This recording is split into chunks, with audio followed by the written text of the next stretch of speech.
Morning guys, it's Brent with Lykins Motorsports. I am on I-65 South, headed to Dale Mears Racing Engines to Dyno. Let me see if the phone's backwards. It's our 4.6 liter 2-valve Dyno Mule. Beautiful morning, 60 degrees outside. Sun is shining. It is beautiful for a dyno day.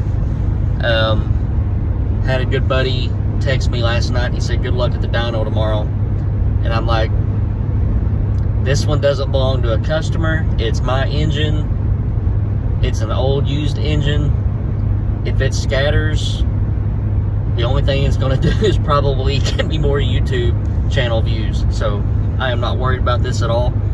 I am excited about it though. We got several different things that we're going to try to get tested today.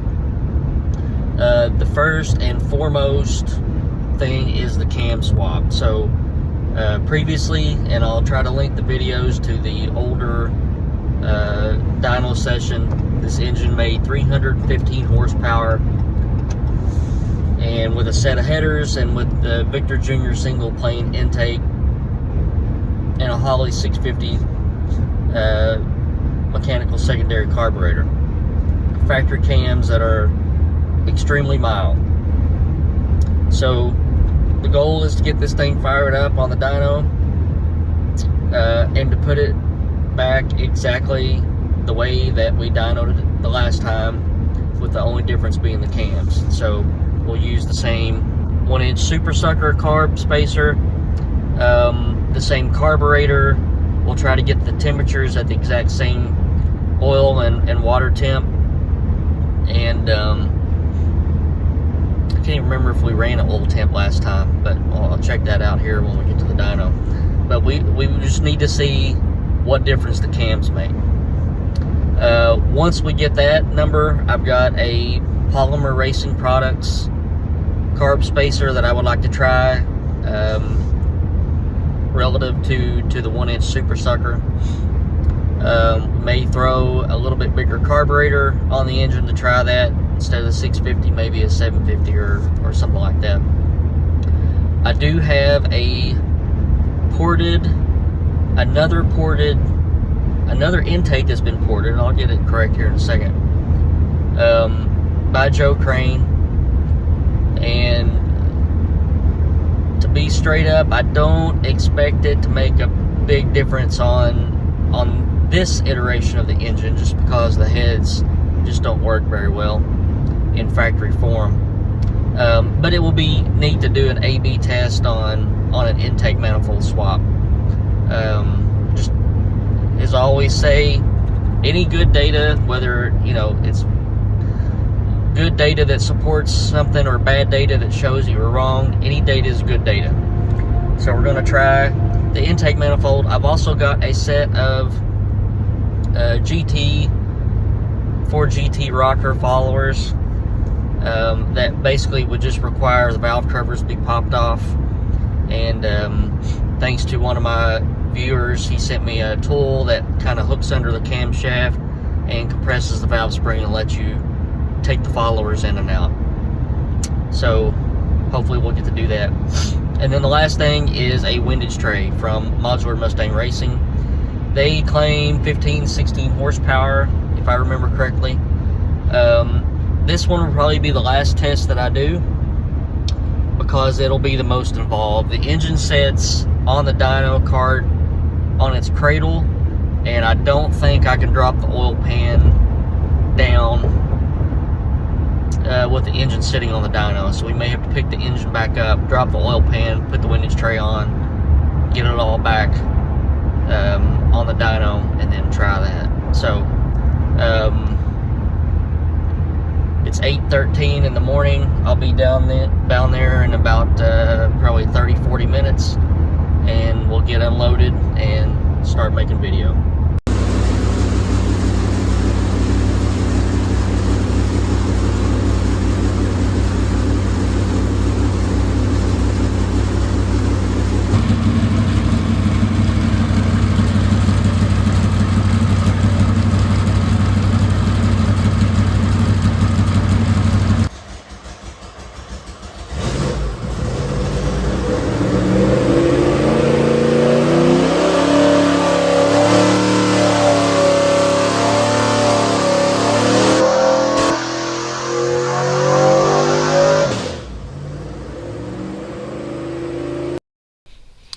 Alright, so this isn't the first pull that I would use to score the Guess the Horsepower challenge. This is just the very first pull that we do, just to make sure that the carburetor isn't doing anything stupid and we don't have any problems with, did Brent put the cams in backwards or something like that. So this was just a very first pull just to get things going. And if you remember from the last dyno of this engine, we made 315 horsepower at like 5,600 RPM. So we're already 16 horsepower up and a couple hundred RPM, and we weren't really loading the engine hard. So the next pull would be the full pull that we would score with, and I'll show you that one. Alright, so this would be the first full pull that we would count, and it was done by 6,600. This is where it peaked for the remainder of the day. So around that mark, we were turning it 7,300, and just seeing where the numbers fell. But 300, I'm calling that 342 horsepower, and the winner of the Guess the Horsepower game for this engine was Craig8187, and he guessed 342. So Craig8187, if you see this, shoot me an email, and we can discuss your prize. Alright, so after that we started changing variables. The first thing that I wanted to change was the 1-inch super sucker, and we're going to try the 1-inch Polymer Racing Products spacer. So that's Mr. Nick. He works for Del Mears Racing Engines. I've known Nick for many years. He is a super good dude. He has his own pulling tractor. That's what he likes to do. He's had drag cars, the whole shooting match, and very knowledgeable. That's why I like dynoing down there. I can rely on those guys for help if I need it.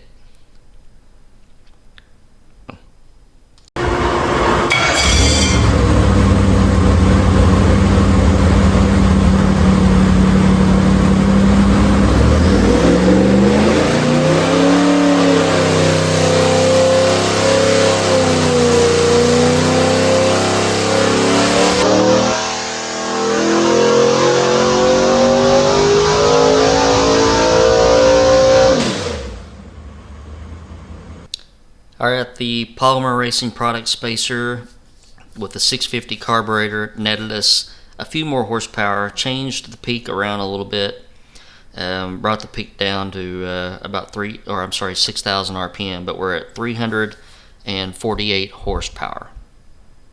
I want you to notice the air-fuel ratios. So I haven't been adjusting the carburetor, and I just want you to see what happens when we change the intake manifold later on.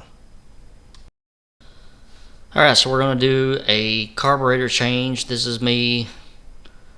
I'll have to show you guys a picture of my arm later. I absolutely scalded the far out of my arm reaching around a header. But we're going to do a carburetor change. So we had they had a quick fuel 850 that was sitting around, that was, I think, destined for a pulling truck motor. Just a copy of like a 4781. Still had the choke horn and everything on it. But I want you to, when we get this swapped out here, I'm going to play a video of the pull with the 650 carb and then a pull with this 850 carburetor, so you can hear the difference. It makes for a completely different engine. Engine was so much happier. Wanted to sing and accelerate on up through the RPMs, and everything was just really good.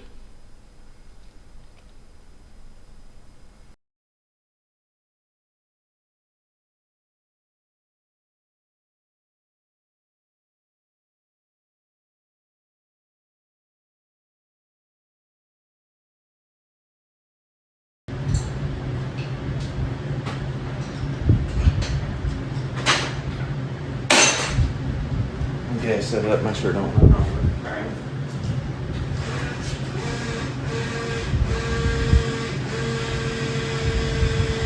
Pump fuel? Yep.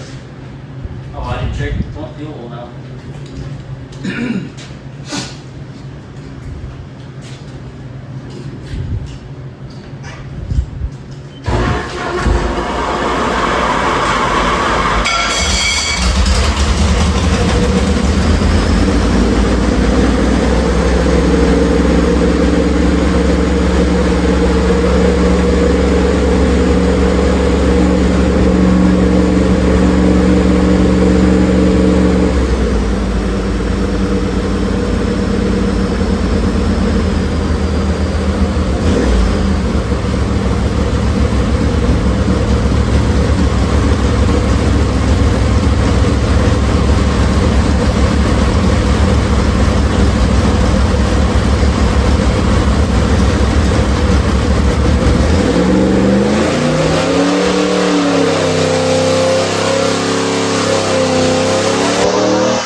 Alright, so I would suggest that you go listen to the portion of the video with the 650 carb and then compare it to the portion of the video with this 850 carburetor. It sounded completely different. When we made the pull, me and Nick looked at each other like, oh, it liked that. And it did. It made 360 horsepower there, 330 pound-feet of torque. Peaked the horsepower at 6,600. And we were, pulling it a little bit higher than that. Alright, so now the next thing that I had on my list to try was Joe Crane's ported intake manifold. And this engine is one of those ones where very, very easy to change the intake manifold. The gaskets on these new motors with the O-rings and all that stuff makes everything so much easier. And we just drained the water down a little bit, popped the intake manifold off, and swapped it back.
Alright, so the ported intake pretty much gave us about 6 horsepower and about 6 pound-feet of torque.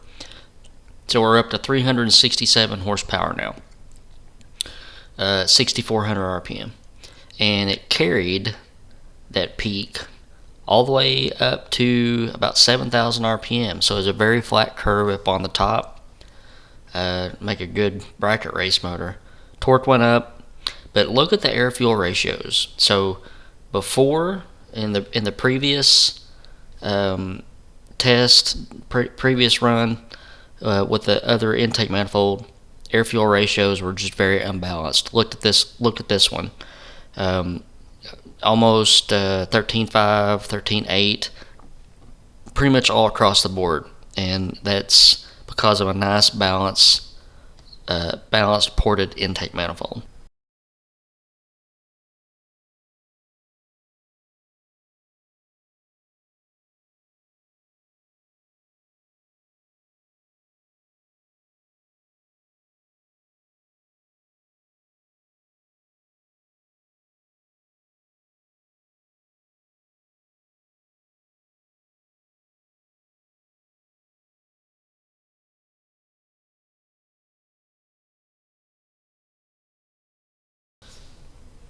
Alright, so next up we're doing a spacer change. We're going to try the 2-inch Super Sucker instead of the 1-inch Polymer Racing Products spacer.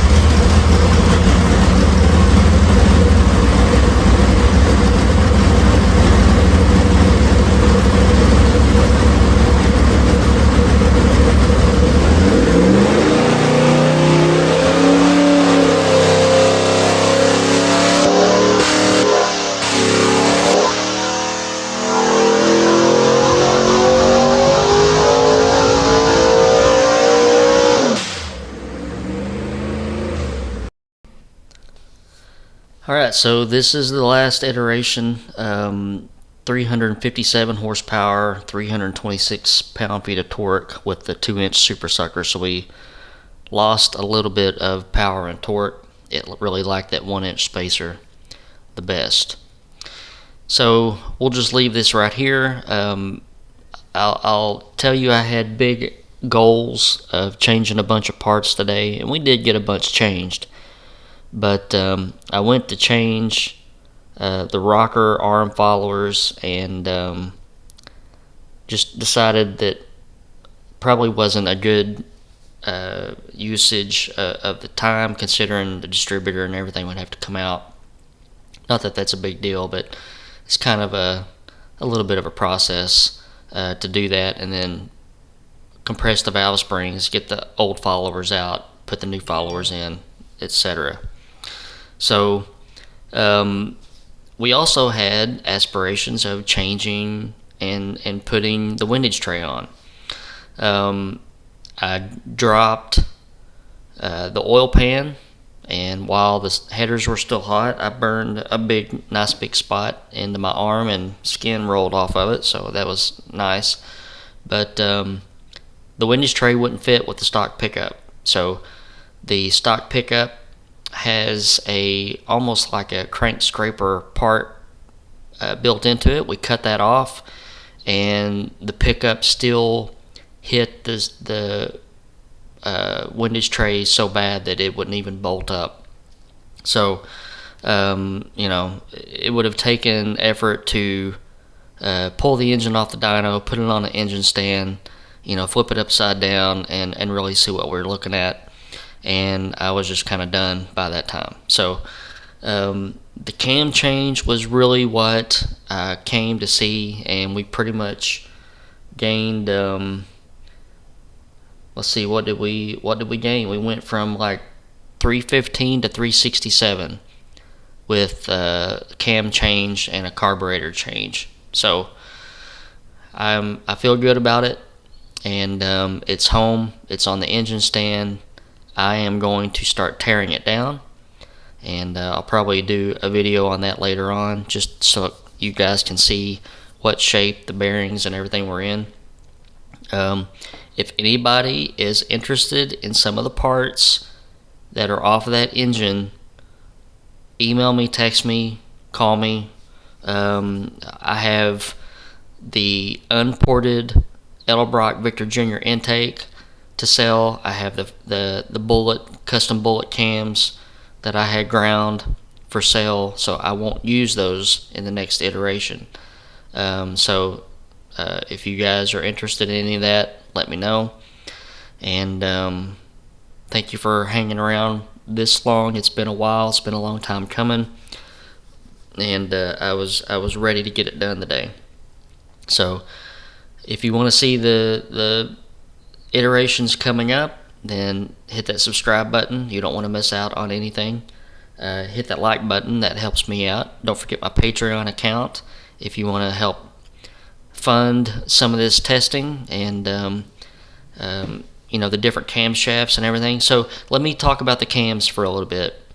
Those were the absolute biggest cams that I would put in a stock valve, stock piston engine. We got away with about 12 thousandths intake valve to piston clearance, and I did that. I checked that, measured that with a checking spring, so it most likely clearanced itself a little bit with the real springs. But this, you're looking at like a 50 horsepower bump and some RPM. So this in this engine and some 410 or 430 gears would be a pretty strong combination in a 2001, 2002, 2003 Mustang GT. So y'all hit me up if you have any questions. Look forward to seeing your comments. Thank you for hanging around. I'll see you later.